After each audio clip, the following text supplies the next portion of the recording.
সিনেমার একটা জাদুকরী ব্যাপার আছে তাই না? যখন আমরা কোনো সিনেমা দেখি তখন তো গল্পের মধ্যে একদম হারিয়ে যাই, এতটাই যে এটা খেয়ালই থাকে না যা দেখছি তা আসলে শত শত আলাদা আলাদা শটের একটা যোগফল। তো এই যে টুকরো টুকরো শট, এগুলোকে একসাথে জুড়ে এমন একটা বাস্তব জগৎ তৈরি করার পেছনের গোপন কৌশলটা কি? চলুন আজ সেই অদৃশ্য শিল্পটাকেই একটু কাছ থেকে দেখা যাক। একবার ভেবে দেখুন তো, একটা সিন হয়তো সকালে শ্যুট করা হলো, আর ঠিক তার পরের সিনটাই হয়তো শ্যুট করা হলো 1 সপ্তাহ পরে অন্য কোনো জায়গায়। কিন্তু আমরা যখন পর্দায় দেখি মনে হয় যেন সবকিছু একদম একসাথে ঘটছে পরপর। এই বিশ্বাসটা কিভাবে তৈরি হয়? ফিল্মমেকাররা কিভাবে এই বিভ্রমটা তৈরি করেন?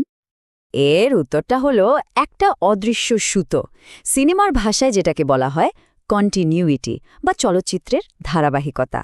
এটাই সেই ম্যাজিক্যাল গ্লু যা বিভিন্ন সময় তোলা শটগুলোকে এমনভাবে জুড়ে দেয় যে পুরো গল্পটা একটা একটানা স্রোতের মতো মনে হয়।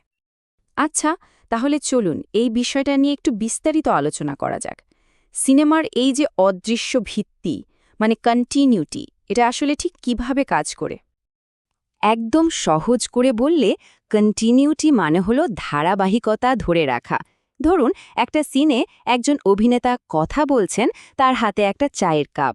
পরের শটেই যদি সেই কাপটা হাওয়া হয়ে যায়, তাহলে কিন্তু দর্শকের মনোযোগ গল্প থেকে সঙ্গে সঙ্গে সরে যাবে। এই ছোট ছোট ভুলগুলোকে এড়িয়ে যাওয়ার যে আর্ট, সেটাই হলো কন্টিনিউটি। ফিল্মমেকারদের তো শুধু গল্পের কথাই ভাবলে চলে না, তাদের এটাও খেয়াল রাখতে হয় যে এক শট থেকে পরের শটে চরিত্রের পোশাকটা কি একই আছে, বা টেবিলের ওপর রাখা জিনিসটা কি ঠিক আগের জায়গাতেই আছে, এমনকি জানালার বাইরে দিনের আলোটাও কি একই রকম লাগছে। এই সমস্ত ছোট ছোট ডিটেলস মিলিয়েই কিন্তু একটা বিশ্বাসযোগ্য জগৎ তৈরি হয়। কিন্তু প্রশ্ন হল, এই ছোট ছোট বিষয়গুলো এত জরুরি কেন? কেন ফিল্মমেকাররা এর পেছনে এত সময় আর শ্রম দেন? চলুন দেখি এই ব্যাপারটা কিভাবে একটা গল্পের গভীরে গিয়ে প্রভাব ফেলে। আমাদের সোর্স মেটেরিয়ালে এই বিষয়ে একটা দারুণ কথা বলা আছে। সেটা হলো, গল্প বলা বা কোনো মিথ তৈরি করার ক্ষেত্রে এই ধারাবাহিকতা বা কন্টিনিউইটি অপরিহার্য। মানে এটা শুধু একটা টেকনিক্যাল ব্যাপার নয়, এটা গল্প বলার একটা মৌলিক অংশ। আসলে ব্যাপারটা অনেকটা সিনেমার ব্যাকরণের মতো। ভুল ব্যাকরণে লেখা কিছু যেমন পড়তে গেলে হোঁচট খেতে হয়, ঠিক তেমনই কন্টিনিউইটির ভুল দর্শকের মনোযোগ নষ্ট করে দেয়। এটা দর্শককে সিনেমার সেই জাদুকরী জগৎ থেকে এক মুহূর্তে বের করে আনে।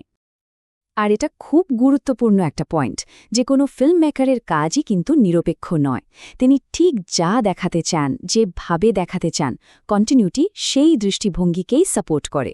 এটা দর্শককে ডিরেক্টরের দেখানো পথে নিয়ে যায়, যাতে গল্পের মূল ভাবটা কোনো ডিস্ট্র্যাকশন ছাড়াই দর্শকের কাছে পৌঁছায়। তো এতক্ষণ তো নিয়ম মানার কথা হলো, কিন্তু আর্ট মানে তো মাঝে মাঝে নিয়ম ভাঙাও, তাই না? চলুন এবার এই আলোচনার সবচেয়ে ইন্টারেস্টিং অংশে যাই, যেখানে ফিল্মমেকাররা জেনে শুনেই এই নিয়মটা ভাঙেন। দেখুন, একদিকে নিয়ম মেনে চললে একটা নিখুঁত বাস্তব জগৎ তৈরি হয়, অন্যদিকে নিয়ম ভাঙলে দর্শককে একটা ধাক্কা দেয়া যায়, তাদের অনুভূতিকে নাড়া দেয়া যায়। এটা কিন্তু নির্মাতার একটা সচেতন সিদ্ধান্ত, যা কোনো বিশেষ আবেগ বা পরিস্থিতি বোঝানোর জন্য ব্যবহার করা হয়। এটা আসলে দর্শকের আবেগের ওপর নির্মাতার একটা নিয়ন্ত্রণ। আমাদের সোর্স মেটেরিয়ালের একটা অংশে একটা অসাধারণ উক্তি আছে, যেখানে ধারাবাহিকতার বিচ্যুতি ঘটে, সেখানেই শিল্পের পূর্ণতা। এর মানেটা কি? এর মানে হল, কখনো কখনো এই নিয়ম ভাঙার মধ্যেই আসল শিল্পটা লুকিয়ে থাকে।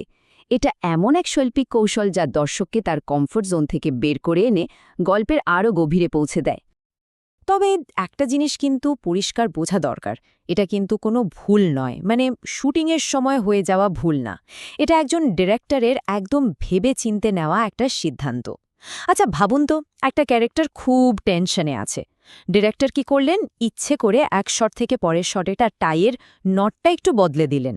আমরা হয়তো চোখে দেখে এটা খেয়াল করব না, কিন্তু আমাদের অবচেতন মন ঠিকই একটা অস্বস্তি ফিল করবে, ঠিক যেমনটা ওই চরিত্রটা করছে। দেখুন কিভাবে নিয়ম ভেঙে একটা অনুভূতি তৈরি করা হলো।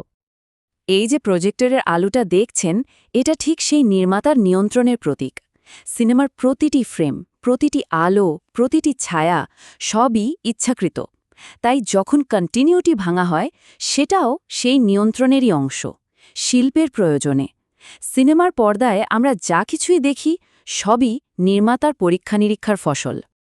তাই পরেরবার যখন কোনো সিনেমা দেখা হবে শুধু গল্পটা নয়, এর পেছনের এই অদৃশ্য শিল্পটাকেও খোঁজার চেষ্টা করা যেতে পারে। একটু খেয়াল করলেই বোঝা যাবে কোথায় নিয়ম মানা হচ্ছে আর কোথায় ভাঙা হচ্ছে।